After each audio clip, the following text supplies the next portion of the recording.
Alphabet and Microsoft reporting yesterday both beat estimates on both the top and bottom line. Alphabet also announced its first ever dividend. Joining us now is Paul Meeks, Harvest Portfolio Management co-CIO. Mixed feelings like everyone about dividends. Is this good? In this case, it doesn't mean the end of the growth period. Does it, Paul?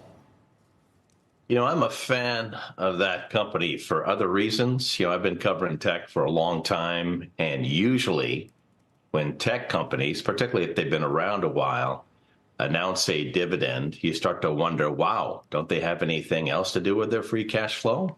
Is this going to kind of impinge their R&D spending? And are they going to grow slower? In this case, I think there's plenty of upside with all the growth drivers. But the way I look at this particular dividend is maybe they check a box for some institutional investors that need to check that box and have dividend-paying stocks. But this is no draw at all for me.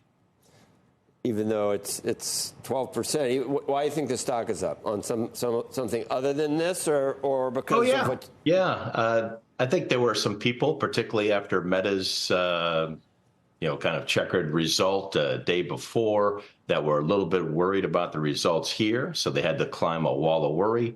But in the meantime, the core ad business was very strong, and the Google Cloud business very strong.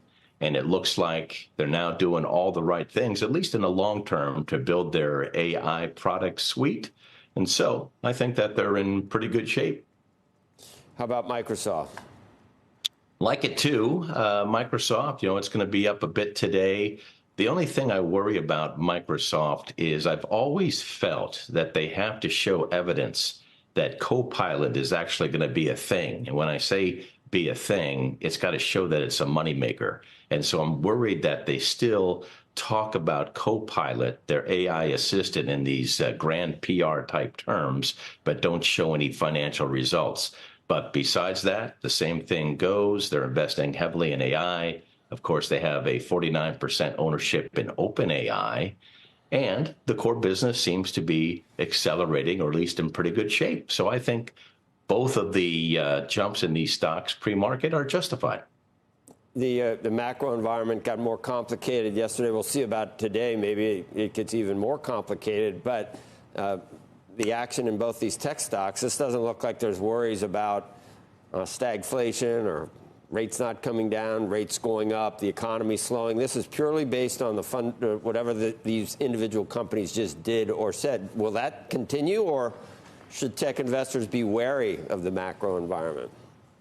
Joe, it's an excellent question. They should be wary, because I've always said we love to talk about AI, but the biggest thing with the valuation of any tech or any other aggressive growth stock is the level of rates. So I think what's happening here is there's some confirmation in the core business with these quarterly results, some excitement about future AI growth, but we finally have probably come around as a consensus view that the Fed will not necessarily lower rates quickly or steeply, and that had been a concern that caused a little bit of a tech wreck, but now it's baked into the stock price, so I'm a little bit less worried about it.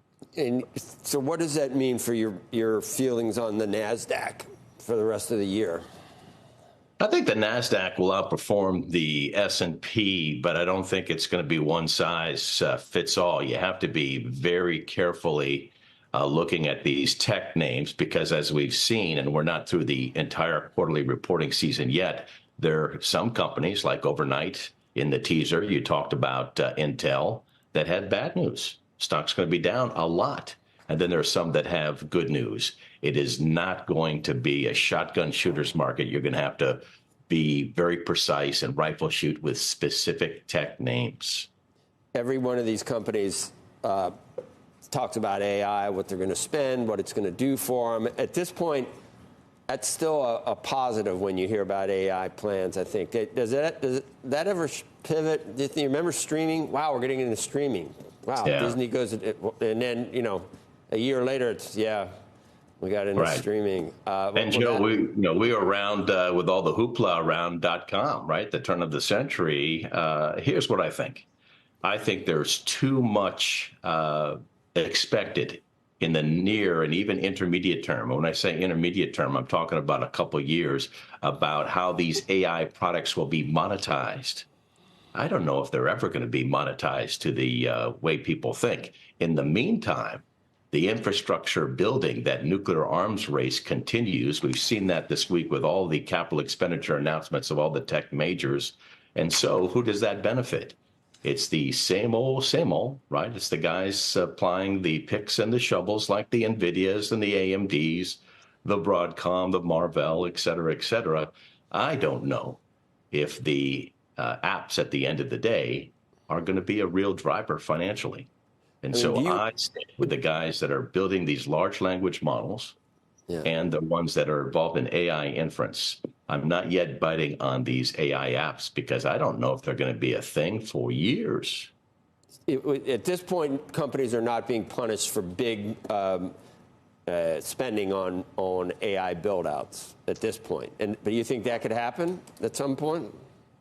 Oh, I think there's always going to be, over time, as we go longer and longer in this infrastructure building phase, people say, what's the return on those investments?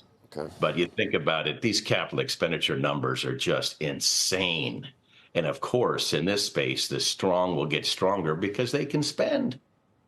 And so I'm just going with the guys that are assisting in that AI infrastructure bill, not the guys that are making the products.